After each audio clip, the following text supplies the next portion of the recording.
Hello दोस्तों, यदि आप लोग क्लास 12th में हैं और आप लोग क्लास 12th के लिए केमिस्ट्री का जो इम्पोर्टेंट क्वेश्चंस लेना चाहते हैं जो कि बिहार बोर्ड एग्जाम में काफ़ी इम्पोर्टेंट है, तो ये वीडियो आप लोग के लिए काफ़ी इम्पोर्टेंट है।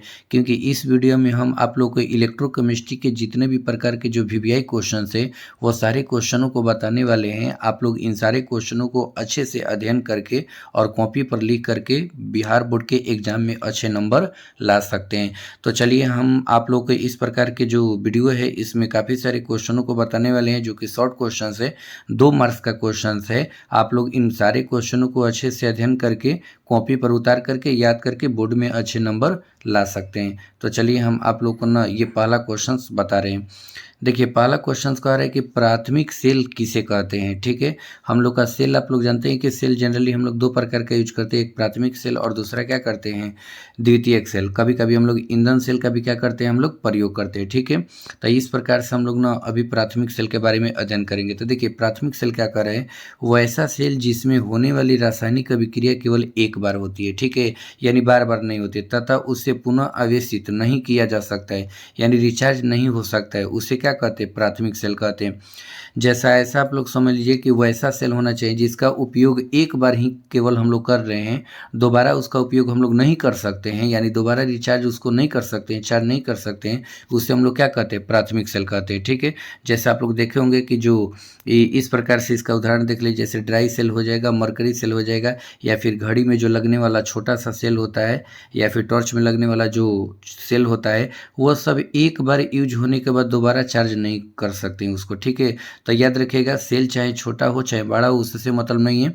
अगर वो रिचार्जेबल है तो वो द्वितीयक सेल होगा और रिचार्जेबल नहीं है तो वो क्या होगा, प्राथमिक सेल होगा।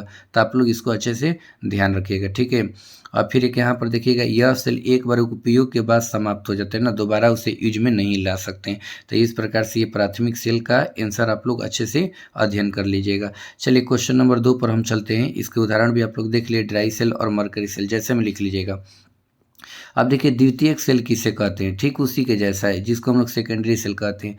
वो ऐसा सेल जिसे बाहरी विद्युत स्रोतों द्वारा पुनः आवेशित करके बार बार उपयोग किया जा सकता है, उसे क्या कहते हैं, द्वितीयक सेल कहते हैं। ऐसा समझिए कि जिस सेल को हम लोग ना बार बार चार्ज करके उपयोग कर सकते हैं, बार बार उपयोग करते हैं, उसे हम लोग क्या कहते हैं, द्वितीयक सेल कहते हैं। ठीक है, जैसे मान लीजिए इन्वर्टर बैटरी हो गया, या फिर मान के चलिए कोई भी उपकरण का बैटरी हो गया जिसको हम लोग बार बार क्या करते हैं, चार्ज करते हैं। जैसे मोबाइल का भी ले लीजिए सेल, जिसको हम लोग बार बार क्या करते हैं, चार्ज करते हैं, तो वो किस में आ जाएगा, द्वितीयक सेल में आ जाएगा। या फिर कोई भी ले लीजिए सेल, अगर वो चार्जेबल हो, रिचार्ज होता हो, तो उसे हम लोग क्या कहेंगे, द्वितीयक सेल। और रिचार्ज नहीं होता हो यानी चार्ज नहीं होता, उसे क्या कहेंगे, प्राथमिक सेल। ठीक है, और यहाँ पर एक नोट करके लिख लीजिएगा, यह सेल बार बार चार्ज करके प्रयोग किया जा सकता है। ठीक है, अब इसके उदाहरण को भी देख लेते हैं। इसका उदाहरण में देखिए, लेड संचायक सेल होता है और दूसरा होता है निकल कैडमियम संचायक सेल होता है। ये दोनों ऐसे सेल हैं जो कि हमेशा क्या होते रहते हैं, आवेशित होते रहते हैं।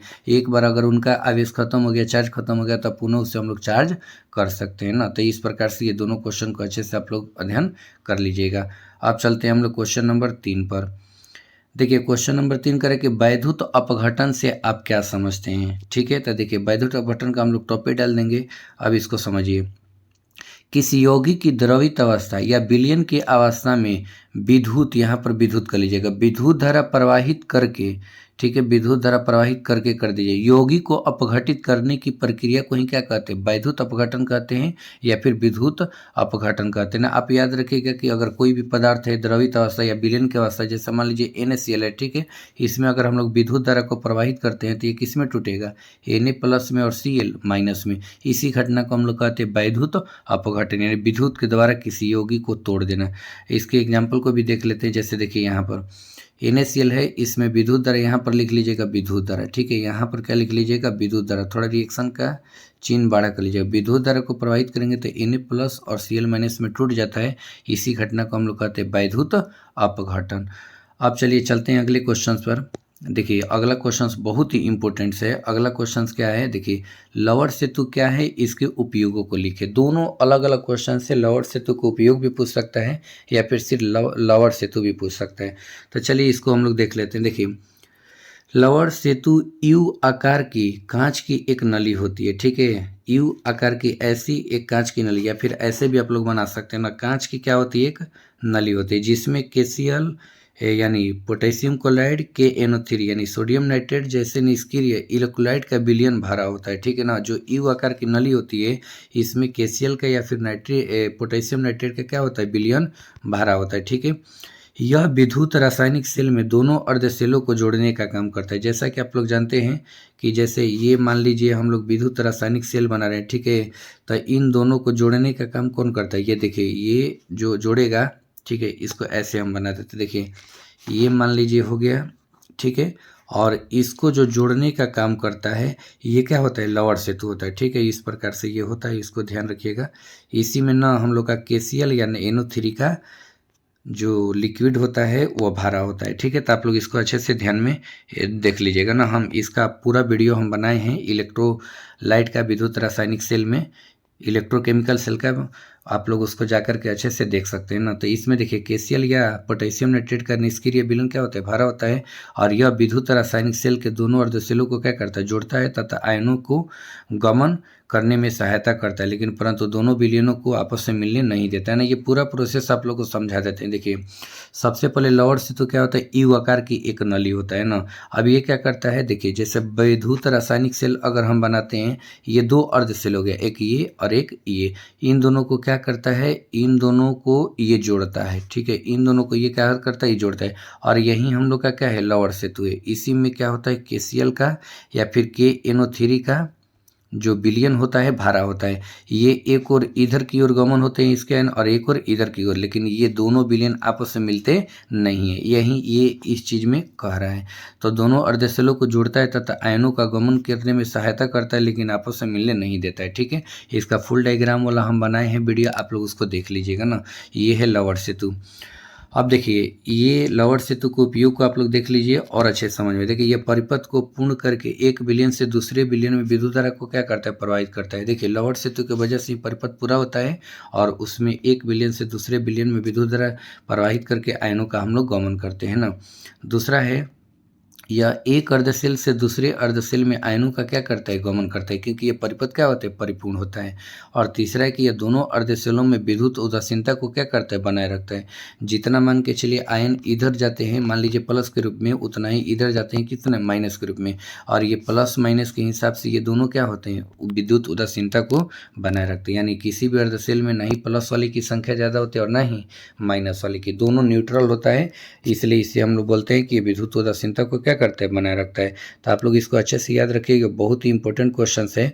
लवण सेतु क्या है और इसके उपयोगों को लिखे, ठीक है। तो आप लोग इसको अच्छे से लिख लीजिएगा। अब चलिए चलते हैं अगले क्वेश्चन पे। अगला क्वेश्चन करें कि डैनियल सेल किसे कहते हैं, बहुत ही इंपॉर्टेंट क्वेश्चन सी भी है। देखिए डैनियल सेल एक प्रकार का विद्युत रासायनिक सेल है जिसमें जस्ता और तांबा इलेक्ट्रोड का उपयोग करके रासायनिक ऊर्जा को विद्युत ऊर्जा में परिवर्तित करते हैं, ठीक है। या फिर आप ऐसे कह सकते हैं कि वैसा सेल जिसका एनोड इलेक्ट्रोड जिंक का और कैथोड इलेक्ट्रोड कॉपर का होता है उसे क्या कहते हैं, डैनियल सेल कहते हैं। लेकिन ये आप लोग अच्छे से लिख लीजिएगा, ये ज़्यादा बेहतर है। डैनियल सेल एक प्रकार का विद्युत रासायनिक सेल है ना, जिसमें जस्ता क्या और तांबा का इलेक्ट्रोड का उपयोग करते हैं। जस्ता एनोड के रूप में होता है और तांबा कैथोड के रूप में करके रासायनिक ऊर्जा को किस में कन्वर्ट करते हैं, विद्युत ऊर्जा में। ये बहुत ही अच्छा डिफिनीशन है, अगर ये नहीं याद होगा तो आप लोग ये याद बोल दीजिएगा, वैसा सेल जिसमें एनोड इलेक्ट्रोड जिंक का और कैथोड इलेक्ट्रोड कॉपर का होता है उसे डैनियल सेल कहते हैं। आप लोग अलग से भी लिख सकते हैं, या फिर चलिए नीचे हम बता देते हैं। देखिए यहाँ पर इस सेल में जिंक इलेक्ट्रोड को जिंक सल्फेट के विलयन में क्या किया जाता है, डुबाया जाता है, और कॉपर इलेक्ट्रोड को कॉपर सल्फेट के विलयन में डुबाया जाता है ना। जब पूरा पढ़िएगा तो ये नोट के तौर पर है, ये आप लोग को नहीं लिखना है।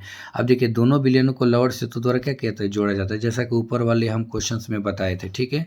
लेकिन अब चलिए ये थोड़ा सा देख लीजिएगा ना, यहाँ पर इसको हटा दीजिएगा, इसका कोई काम नहीं है, ठीक है ना, इसको हटा दीजिएगा, इसको नहीं लिखना है। अब नीचे समझ लीजिए एक और चीज़ ना, परिभाषा संक्षेप में, जिस विद्युत रासायनिक सेल में ZnSO4 और CuSO4 यानी ये देखिए ये इलेक्ट्रोड है, ये उसका विलयन है, ये इलेक्ट्रोड है, ये उसका विलयन है, तो ये एनोड इलेक्ट्रोड है और ये क्या है, कैथोड इलेक्ट्रोड है, का उपयोग करके विद्युत धारा उत्पन्न की जाती है उसे क्या कहते हैं, डैनियल सेल कहते हैं। याद रखिएगा कि इन दोनों के द्वारा जो भी विद्युत धारा उत्पन्न होती है उसे हम लोग क्या कहते हैं, डैनियल सेल कहते हैं। तो ये याद रखिएगा ना। चलिए आगे हम लोग चलते हैं सांद्रण सेल पर। देखिए सांद्रण सेल को कॉन्सेंट्रेशन सेल कहते हैं और सांद्रण सेल किसे कहते हैं इसको भी देख लीजिए।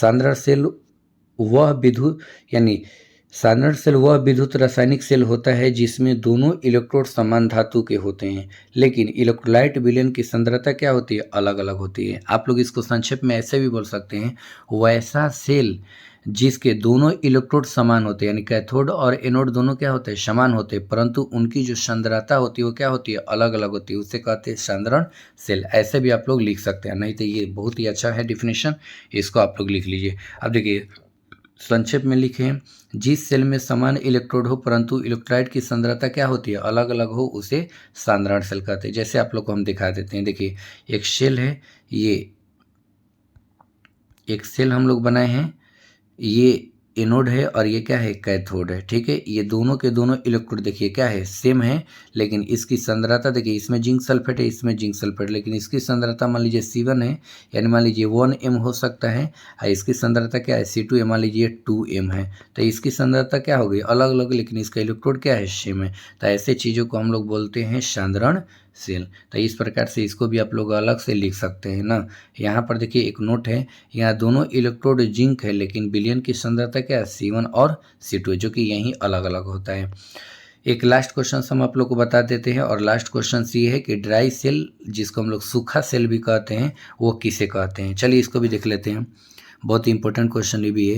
देखिए ड्राई सेल एक प्रकार का प्राथमिक सेल है ना, प्राथमिक सेल यानी एक बार चार्ज करने के बाद दोबारा चार्ज नहीं होगा, जिसमें इलेक्ट्रोलाइट तरल अवस्था में न होकर किस में होता है, पेस्ट में होता है। जैसे कोलगेट आप लोग देखेंगे, कोलगेट का पेस्ट तो वो पानी जैसा नहीं होता, बल्कि क्या होता है, पेस्ट होता है। उसी तरह से ड्राई सेल में कोई भी जो उसका मटेरियल होता है वो लिक्विड ना होकर किस में होता है, पेस्ट में होता है, तो यही होता है ड्राई सेल। अब यहाँ पर नीचे भी हम लोग देख सकते हैं, इस सेल में विद्युत ऊर्जा रासायनिक अभिक्रिया से उत्पन्न होती है और इसे पुनः चार्ज नहीं किया जा सकता, क्योंकि ये क्या है, प्राथमिक सेल है, और प्राथमिक सेल को हम लोग चार्ज नहीं कर सकते ना।